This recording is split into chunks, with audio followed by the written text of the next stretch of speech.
Is collecting stressing you out? Should you quit? Okay, let's not get too hasty now. Today's video, we're gonna talk about the problems that come along with collecting. There could be, maybe the hardships of collecting, stressful situations and whatnot, and maybe some solutions. So this is good for anybody that's already a collector, has already been in the game for a while. Maybe in the comments down below, you could leave some suggestions. Anybody new to collecting or just getting started, this will be a good video to kind of get an idea of what you're getting yourself into and things to expect. All right, so you all follow me, right? You're with me, so let's get to this. Okay, now the most important thing is gonna be budgeting. Money. The ends is always the issue. We all got different incomes, so we're all in different situations. Some of us like to collect the most premium format, the biggest hardcovers, the most expensive books. Some of us just want to read the stories. We get basic trade paperbacks, buy the back issues. You could also go digital. A lot of different routes you could take in this situation. For me personally, I like to buy the big hardcovers, omnibuses, or library editions, absolutes type of formats. Now you say I could get that same story in a trade paperback for $10. Why am I gonna spend 70 on the hardcover that has the same issue, same story? To me, it's not necessarily about the art's bigger here, so it looks nicer. I can enjoy the story just as much on a smaller book. That's not really the issue. With me, it's more of a yes, the hardcovers are more expensive, but they hold their value better. So as long as you take care of them, you don't damage them. The day you don't want them, you shouldn't have a problem selling them and getting your money back. You could have it sit there for a year, 2 years, enjoy it. Then maybe you want to get rid of it, make some space, some shelf space. So you could sell it, and if you bought it for $70, you should probably not have a problem selling it for $70 and getting your money back, as long as it's in good shape. Now with trade paperbacks and stuff like that, yes, they're cheaper. They're like $10, but that's money. When you want to get rid of them, it's gonna be a little bit harder. Unless it goes out of print or something, it's probably gonna drop in value. So you're gonna try to sell it for like $5 or something. You're just gonna sell it at a loss just to make space for new things, or because you just want to give up the hobby, or just don't not longer like that book, or you have no plans of rereading it. So that's one thing to keep in mind. When you see this, all these match, people are like, oh, that's so nice. So, they all match. Once you have 20 books that all look like this on your shelf, that shit looks boring. It looks lame. It's too vanilla. Now look at these newer ones. Every spine, they all have the same logo. But look, they're all different colors. It looks a lot more colorful, more exciting.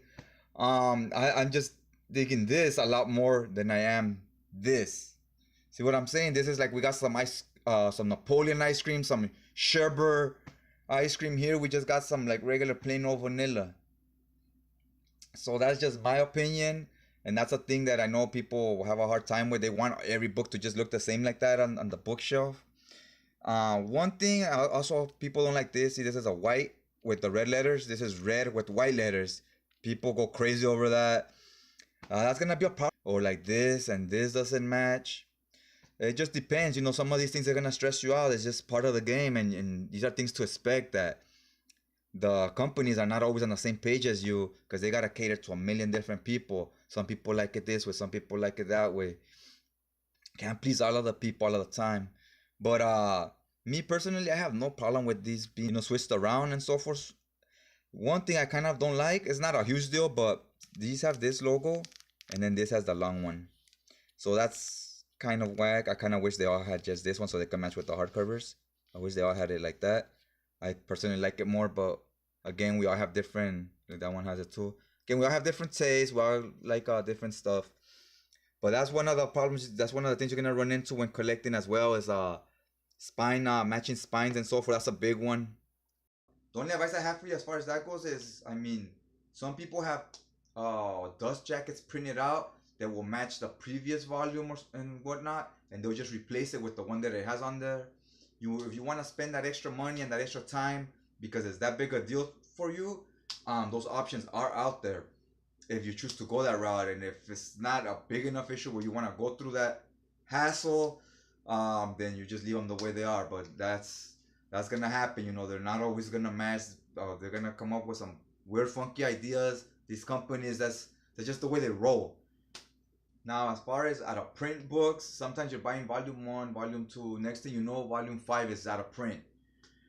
Ooh, that's a tricky one. It's always that we always got that fear. Once you start collecting this, you'll start getting familiar with.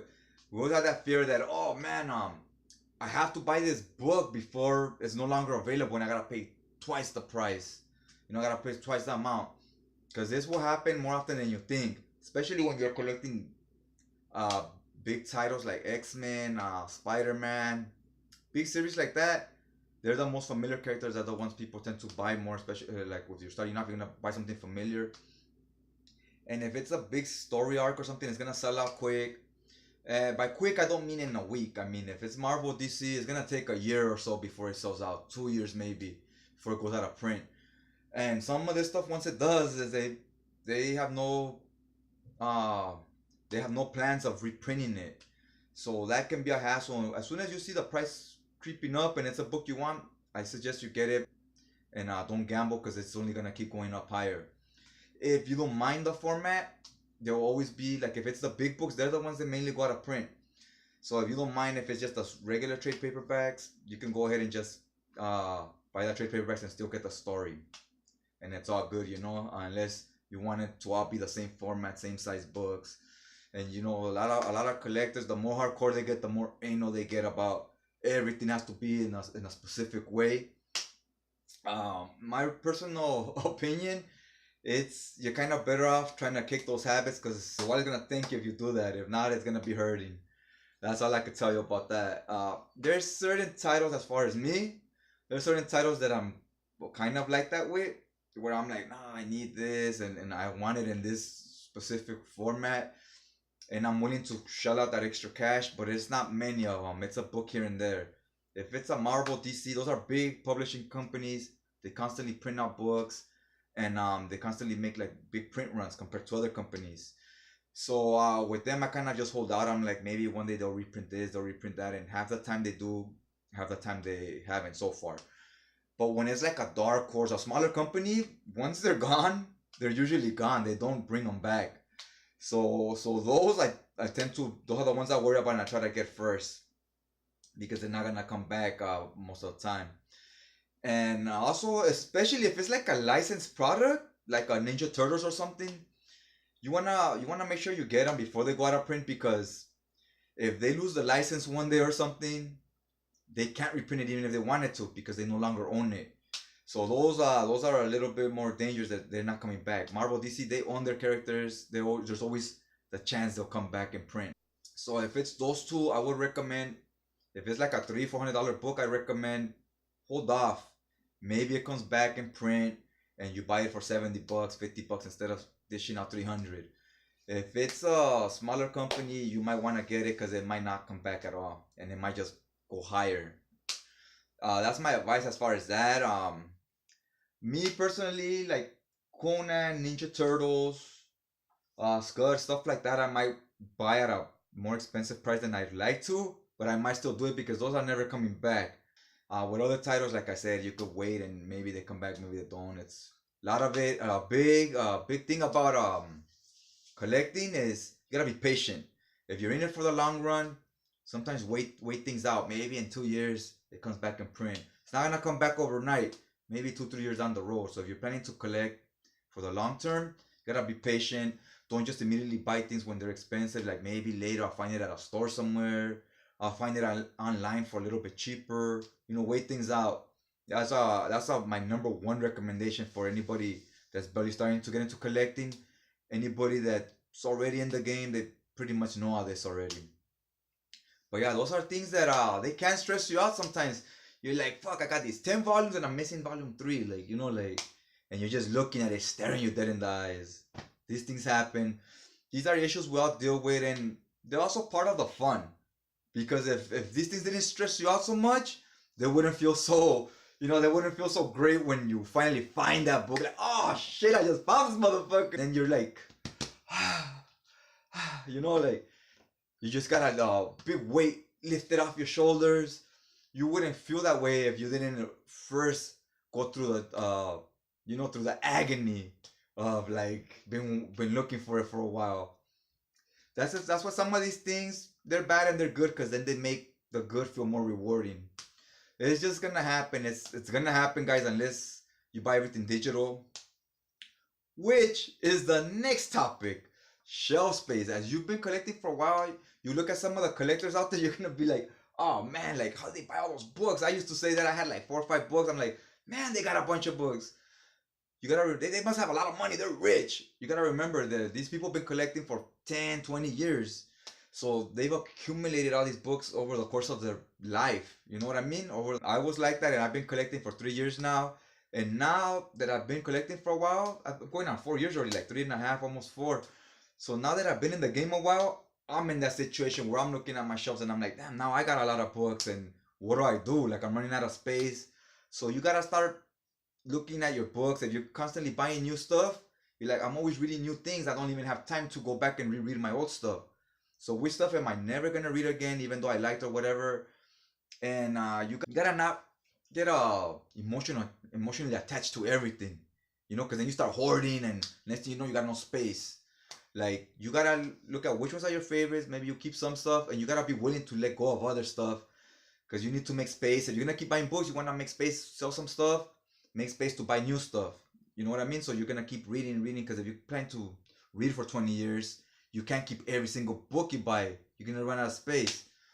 So you wanna keep a game plan going. Yeah. So when I started, I really was going hard with the X-Men books. I was like, once I found out about the big hardcovers, I thought they were expensive at first, but once I bought my first one, I didn't feel like I wasted my money. I felt like I really got my money's worth. It's like, wow, there's a lot of issues, very nice physical quality, um, nice paper, and I was like, and it has a lot. For the price I paid, I was like, this is worth it. It's cool. I'm happy with my purchase. I still buy little trades once, the regular basic trades once in a while, but I never really bought the singles again after that. I was like, you know what? I like this format. This is what I'm rolling with, and I've been doing that ever since.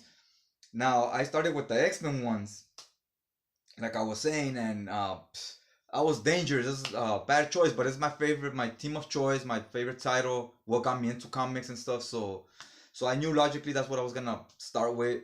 And man, they have like all kinds of series and tie-ins and different books. So there's like 100 hardcovers you gotta buy. I'm like, yeah, I got like 20 already, only like 80 to go, right? So I will tell you this: you might not want to go down that rabbit hole. For me, it's too late for me. G, I'm a lost cause. I'm gone, homie. No hope for me. But for you out there that are not emotionally attached to these characters, haven't formed a bond with them, like Cyclops is my boy, Gambit, I'll ride or die with them. If you haven't felt that way about the characters yet, don't even start. Honestly, do not even start. Don't avoid the big two, because these stories, they go on forever. They never finish. These characters been around 50, 60 years.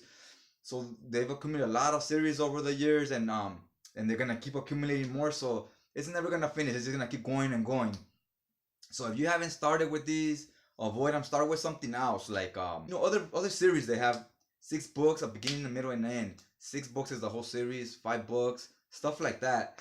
That way it's something manageable. You read it, you finish collecting it, then you're like, okay, now let me start in a new series. I bought all 5 of this already. Now let me try something else that's also 6 books or 10 books, something more manageable.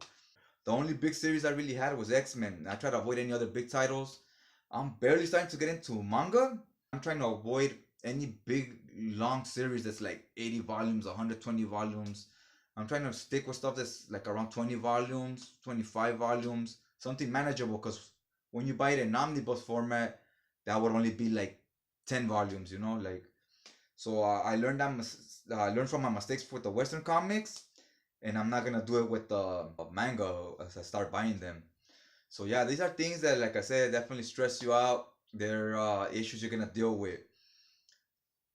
And like I told you, that's the only real thing I can tell you about that is just avoid the big publishers, because those are ongoing series that go forever. And honestly, the stories are not even the greatest. You're definitely buying those for the characters. You've invested time in these characters. You want to see what's gonna happen with them. What have they been up to? It's not so you want to see what's going on in their lives. That's why you buy these, and you just can't stop. You know, you just can't. You don't buy them necessarily for the stories. A lot of these other smaller titles, they have shorter runs, have much better stories than these do.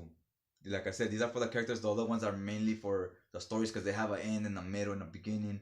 These have a beginning and then they just never end. You know what I mean? They constantly uh, contradict themselves. Someone will die, then he'll come back. Somebody has a vow to do one thing, and then in the next series they're doing everything that stands against. They do the complete opposite of what they are because you got a different writer or whatever on it. So these are things to look for. Those will also stress you out. Like, oh, this character doesn't act this way. What the hell's wrong with this other writer? You think these writers don't know that? They know that. They do that on purpose. They're like, this guy's been this way for so long, it gets played out. I'm try something new with him. You know, and you just gotta roll with it. It is what it is. So that's the advice for that. All right, so I think that's all the real like pet peeves and so forth that come along with collecting. And as far as for me, if I left any out or if there's any that you have that I didn't bring up, let me know in the comments down below. If you have any like things that stress you out about collecting or things that bug you or whatever that you wish didn't happen, definitely put them down in the comments. And well, you already know what's up. Hit that like button, hit that subscribe button, and you know in the description down below, I have all my links to my social media. I've been dropping the icons along with this video, so you know what's up in case you want to just search for it instead. But yeah, I have my Twitter, my Instagram, oh yeah, and my Goodreads. So yeah, check me out on those formats. Follow me. I'll follow you back. You know, I like to socialize with everybody.